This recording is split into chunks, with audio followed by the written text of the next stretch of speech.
right, good morning, everyone. It's wonderful to be here today.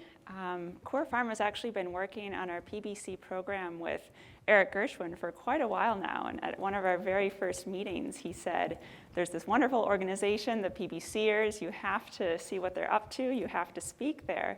So it's wonderful now to come full circle, to have an open clinical trial, and to be speaking with all of you today about how we're hoping to help people with PBC. Next slide, please. All right, so I think it's safe to say that all of us here know what PBC is. Certainly if you didn't know before coming in much about it, after Dr. Bolus and Dr. Gershwin's talks this morning, you do. So I won't belabor the point, but at a very high level, PBC results from autoimmunity to a specific mitochondrial protein, PDC-E2. And that's the protein that Dr. Gershwin alluded to a little bit earlier. And so what happens is when your body develops autoimmunity to this protein, it leads to an inflammatory response. And this inflammatory response destroys bile ducts, it leads to irreversible liver damage, and for those patients who are unresponsive to other treatments, it often progresses to the need for liver transplant. And so what I want to focus on today is specifically what drives disease progression and how COUR feels that our product for PBC, called CNP-104, is uniquely poised to help not only alleviate symptoms of a disease, but actually to target the underlying condition itself to break the autoimmunity cycle to PDC-E2 and actually restore normal immune function, thus stopping disease progression. Next slide. So with CNP-104, what we've seen in preclinical models and what the hypothesis is that by reprogramming the immune system to restore normal immune function, CNP-104 will actually be able to stop that inflammatory response, to repair bile ducts, to lead to a reduction of inflammation and fibrosis, reverse cholestasis, and then eventually the hope is that patients would no longer need liver transplants. Disease progression would not continue. Next slide. So before I talk about our PBC program and our clinical trial, I briefly want to contextualize our PBC program within the COUR pipeline. So PBC is not our first clinical program. Our first was actually in celiac disease. And we performed phase 1b and 2a studies where we showed that our product for PBC, or for celiac disease, was very effective at both stopping the immunological and the clinical manifestations of celiac disease. And so that program is now with Takeda and really set the stage for our entire pipeline of other diseases. What you'll notice here, especially those diseases highlighted in red, is that COUR really focuses on autoimmune conditions, and actually largely rare autoimmune conditions. These are areas where really there aren't that many treatments for patients. It's an underserved population, and we feel that our technology is uniquely positioned to, again, since it's an immunomodulator, to actually address the underlying conditions of disease, to stop disease progression. And so our large focus has been on these rare autoimmune conditions, and obviously PBC is the topic of today's talk. Next slide. So what is the COUR nanoparticle platform? All of those diseases you just saw on the previous slide all have essentially the same product, just with a different protein that we're using. So what you see here is a COUR nanoparticle. CNP stands for COUR nanoparticle. And what the COUR nanoparticle is it's a PLGA particle. So PLGA is polylactic and glycolic acid. And it encapsulates a different protein or a different peptide depending on the disease we're working in. So for celiac disease, we encapsulated gliadin, or wheat protein. For PBC, we're encapsulating the PDC-E2 peptide that we've all been talking about. And there are a few key features of the particles that are really important for their mechanism. First of all is the size and charge of these nanoparticles. So they're about 400 to 800 nanometers in size, and they have a strong negative charge. And this is important because it actually facilitates their mechanism. This size and charge allows them to be delivered to the appropriate point in the immune system so that they can actually reprogram the immune system and reverse disease, as we've been discussing. The other important point is the components of the particles. So this picture's a little bit misleading because they're actually 98% PLGA and only 2% encapsulated protein or peptide. And that's important because PLGA is broken down in the body to lactic and glycolic acid, which are metabolized and excreted by normal cellular pathways. So it leads to a very safe product profile. And then again, the point is that with very small amounts of protein or peptide, we're actually able to see clinical efficacy. So you don't need a lot of this protein, you don't need large doses. We can actually reprogram the immune system with very small amounts of protein or peptide. Next slide. And so I won't dive deep into the immunology. I don't think we want to sit here talking about B and T cells. But what I'll say is that the size and charge that I just mentioned, when we intravenously inject our nanoparticles, it's an IV infusion, what the size and charge allow us to do is they direct the nanoparticles to the spleen and the liver, where they're taken up. There they're broken down, that encapsulated protein or peptide is released, and it's presented to a type of immune cell called a T cell. And once it's presented to the T cells, along with other co-stimulatory factors, what it leads to is essentially a reprogram. Instead of that inflammatory response, which is common with disease before treatment, instead of the inflammatory response, it then mounts what's called a tolerogenic response. So it's able to actually reprogram the immune system, tell the body to treat the PDC-E2 not as foreign in the disease state, but actually as self. And so you don't have that inflammatory response. Next slide. So that brings us to our PBC program. Next slide. As I mentioned, we've been working with Dr. Gershwin for quite a while on this program, and actually several of the doctors in attendance at this conference are also collaborating with us. Dr. Bolus is our lead PI for the trial, and several others are on the DMC for our data monitoring committee for our trial. So a brief high-level overview of our study. It's open and enrolling, and we'll get into the details of study design in just a moment, but it's a first-in-human phase 2 proof of concept study looking at our CNP-104 particle and its ability to affect 2 different types of endpoints. First of all, immunological endpoints. So we just talked about mechanism and how our drug works, actually demonstrating that in the clinic and not just preclinical models. But then also what's more important for patients is the clinical outcomes. So do we actually see a reduction in ALP that we think we'll see after we perturb the underlying immunology? Something that we like to point out is that our program for PBC received fast track designation from the FDA. And this is really in response to what we talked about in the pipeline side. They see a significant unmet need for PBC patients for additional treatments, but also additional treatments that don't just alleviate symptoms, but help to actually address the underlying causes of disease. And so what this fast track designation allows us to do is accelerate clinical development. We have shorter review times with the agency, and we're already starting to think, even though we're just in our first trial, about how this will inform us for our next trial and hopefully getting to market one day. Next slide.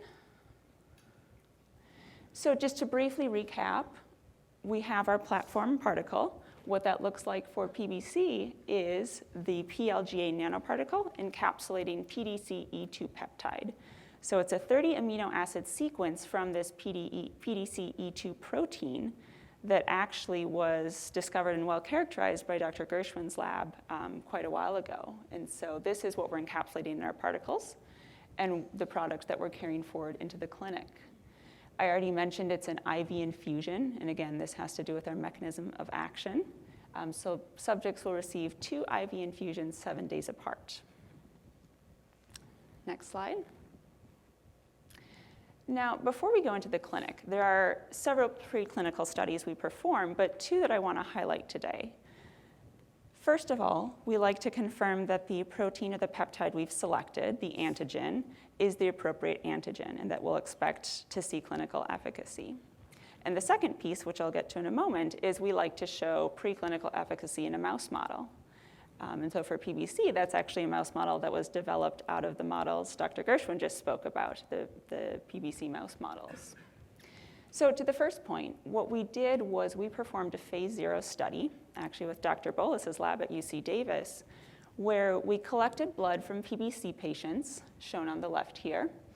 And what we did was we performed HLA typing. So HLA restriction, these are specific points on your genes that can have slight modifications. And it's been shown in the literature that PBC patients commonly have one or both of these two restrictions noted here. And so what we did was we performed this HLA typing, and then we looked for those subjects who were positive for either one of these two HLA restrictions, and these restrictions indicate whether the subject will recognize PDC-E2 or not. And so the implication here is about 70% of the patients in our phase 0 study were positive for either one or both of these HLA restrictions. That's very much in line with the literature, so that was good. And then what this means for our clinical trial is that we can reasonably expect to see about 70 to 80% of the patients in our trial respond to our therapy. Next slide. And then the other important piece is to look at preclinical efficacy. So can we show prospective benefit that we fully expect in the clinic based on mouse models, based on other preclinical work to see that efficacy? And the short answer is yes. We performed this mouse model in PBC mice where we looked at therapeutic treatment with our product, CNP-104. And again, without getting too much in the details, what we saw were efficacy both in terms of the immunology and the clinical outcomes. So in terms of immunology, we saw changes in the T cell populations, in the B cell populations, and in specific IgG antimitochondrial antibodies, all which indicated our product is working as expected on the immune system to actually induce tolerance. What that then did was translate into total cell infiltrate in the liver. And we saw that with CNP-104 treatment, there was a significant reduction in that total cell infiltrate in the liver. Next slide. And so what that led us to was our clinical trial. And this is the trial design here. A few points to highlight. So it's a POC study, about 40 patients. We have two different cohorts of the study, and that corresponds to two different dose levels. The first cohort is at an 8 milligram per kilogram level, and the second, and the second is at an 8 milligram per kilogram dose level. What you'll see is there are 2 infusions of CNP-104, 7 days apart. And this is actually standard across our platform. Our celiac trial had the same dosing paradigm, and it's really tied to our mechanism of action. So after these 2 infusions of nanoparticles, we then look for our immune readouts, and that's at about day 15 when we expect the immunology to start changing, which are then followed by the clinical readouts, which are a little bit longer term, here in this trial at day 60. Now, what you'll notice here is that we actually have this interim analysis, and much of our decisional data for next steps on the program are contained within those first 60 days. But one of the pieces of the fast track designation that I mentioned is that we already want to start thinking about our next trials and longer term studies. And so by taking this study out to 2 years, not only does it give us a look at longer term safety of our product, but we also get to see what the longer term effects are on durability of response, but also on some of the quality of life metrics, like the PBC-40 scale, looking at fatigue and itch. And so while a study of 40 patients isn't necessarily powered to see statistical significance with these endpoints, it can be really informative to give us an inclination of directionality. Are we affecting these outcomes, and at what time scale? So that's why you'll see it carried out through 2 years here. Next slide. Now, as a first-in-human study with this product, our initial patient population is those subjects who are unresponsive to standard of care. So those who are unresponsive to UDCA, OCA. But what we wanted to highlight was that based on our mechanism of action and based on our platform data and the anticipated magnitude of effect with our product, we were able to work collaboratively with the agency to allow for some expanded inclusion criteria that may allow subjects who aren't eligible for some of the other ongoing trials to participate in our trial. So most notably, that would be the ALP level. So an ALP greater than 1.5 times the upper limit of normal, which is a little bit lower than some of the other inclusion in some other trials currently. AST, ALT, et cetera, allow for a bit of an expanded inclusion criteria. And if you visit our table at the end, we can go over exactly what the inclusion criteria are, but sort of back to Dr. Gershwin's point, with this product, we're looking to target earlier onset of PBC so that we can affect the immune system and lead to these longer-term changes. Next slide. Now, the other key piece that I think everyone is interested in is how safe is this product? And so not only do we have platform data from treating celiac disease patients with our celiac product, but we now actually have initial safety data from our ongoing study. We have completely enrolled and dosed our first cohort. So 6 subjects have received either placebo or our product. And our DMC met to review the safety data through day 15. And they largely said it was, there were no indications of concern over product safety. And so they unanimously recommended escalation to our next cohort, and we're currently enrolling that cohort with about 30 subjects planned for enrollment and treatment there. Next slide. So hopefully by this point, you're wondering how you might be able to participate, or at least how you could learn more.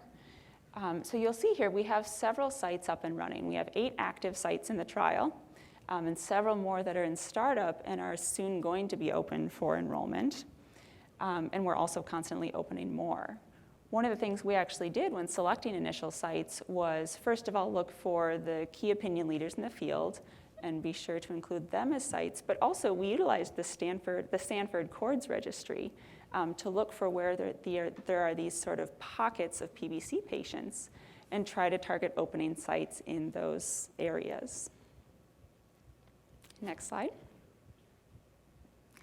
And so with that, we have listed here the specific sites and their location. With that, I think it's time to say that you can visit our table in the back if you have any additional questions. We do have flyers you can take, pamphlets about the trial. We have pamphlets with our list of sites as well as specific contact information if you'd like to reach those sites. We do also allow for subjects to travel to sites, and COUR will cover the travel costs if that's needed, if we don't have a site in your city where you currently live.